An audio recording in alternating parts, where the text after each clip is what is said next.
Foot গধূলি ধাৰাবাহিকখনৰ আজি নিশা হ'বলগীয়া এপিছডৰ প্ৰম' বৰ্তমান মুকলি হৈছে।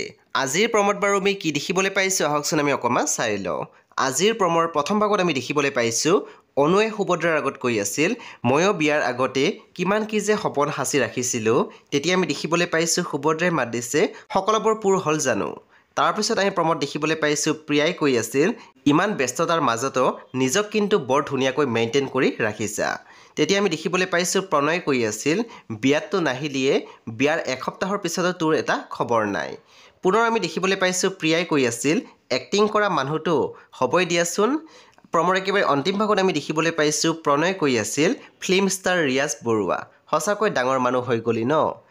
বন্ধু বান্ধৱীসকল, আজি নিশা 8:30 বজাত ৰং টিভিত আহিবলগীয়া ফুট গধূলি ধাৰাবাহিকখন খুবেই বেছি ইণ্টাৰেষ্টিং হ'বলৈ গৈ আছে। আপোনালোকে চাবলৈ একেবাৰে নাপাহৰিব। পৰৱৰ্তী আপডেটৰ বাবে আপোনালোকে আমাৰ চেনেলটো ছাবস্ক্ৰাইব কৰি কাষত থকা বেল আইকনটো টিপি দিবলৈ একেবাৰে নাপাহৰিব।